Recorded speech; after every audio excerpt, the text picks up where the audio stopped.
மக்களே, ஒரு வழியா சிஎஸ்கே தங்களோட முதல் வெற்றியை பதிவு பண்ணியிருக்கு இந்த டாடா ஐபிஎல் 2026.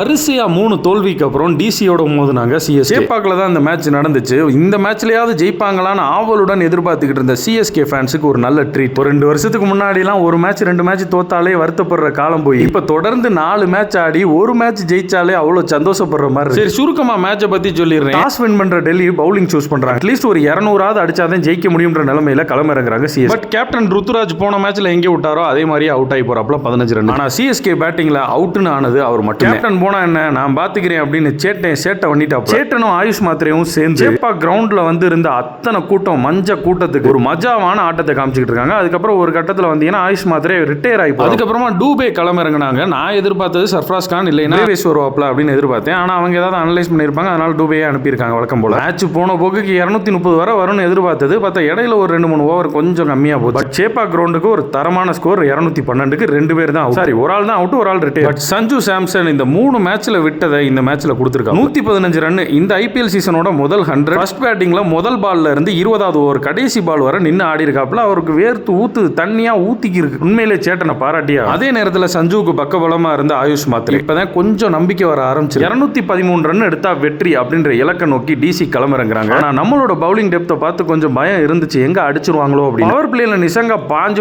அடிச்சாப்ல பறந்து அடிச்சா. ஹைட் இப்படியே போச்சுன்னா சிஎஸ்கேக்கு சோலி முடிஞ்சு அப்படின்னு நினைச்சிட்டு இருக்கும். கேஎல் ராகுல் அவுட் ஆகுறாப்ல, நிசங்காவும் 41 அவுட் ஆகுறா. அடுத்து வந்த கேப்டன் அக்ஷர் பட்டேலும் 1 ரன்ல அவுட் ஆகுறாப்ல. அந்த கேட்ச் சர்ஃப்ராஸ் கான் பிடிச்சாரு பாரு. ரைட்டா கிளென் பிலிப்ஸ் வந்து மஞ்சள் கலர்ல வந்துட்டு போன மாதிரி இருந்துச்சு. ஆக்சுவலா சிஎஸ்கே இன்னைக்குன்னு பார்த்து பேட்டிங்கும் சரி பவுலிங்கும் சரி ஃபீல்டிங்கும் சரி ரொம்ப நல்லா பண்ணாங்க. 2 மிஸ்ஃபீல்ட் இருந்துச்சு, அதுவும் பிரஷர் சிச்சுவேஷன் இல்லைன்னு சொல்லல, ஆனாலும் நல்லா ஃபீல்டிங் பண்ணாங்க. நல்லா விக்கெட் விழுந்துகிட்டு இருக்கும்போது ஒரு சைடு ஸ்டப்ஸ் வந்து பட்டைய போட்டாங்க. அப்பதான் சிஎஸ்கே ஃபேன்ஸோட ஒவ்வொருத்தவங்க வயிற்றுலையும் ஒரு புளியை கரைக்க ஆரம்பிச்சு. சிஎஸ்கே டீமுக்கு தோல்வி பயத்தை கொஞ்சம் கொஞ்சமா ஸ்டப்ஸ் காட்டிக்கிட்டு இருந்தா. பட் ஒரு வழியா இன்னைக்கு பவுலிங்ல சேவியரா இருந்த ஜெமி ஓவர்டன் அந்த தோல்வி பயத்துல இருந்து நம்மள அப்படியே இந்த பாகுபலி படத்துல தண்ணிக்குள்ள இருந்து அந்த குழந்தைய அப்படியே கையால அப்படி தூக்கி நிப்பாட்டுவாருங்க, அது மாதிரி தூக்கி நிப்பாட்டிவிட்டா. 4 ஓவர் போட்டு வெறும் 18 ரன் தான் 4 பேர் அவுட் ஆக்கியிருக்காப்ல. கடைசி பால்ல 10வது விக்கெட் எடுத்து 10 பேரையும் அவுட் ஆக்கி 23 ரன் வித்தியாசத்துல சிஎஸ்கே ஒரு அபாரமான வெற்றியை பதிக்குது.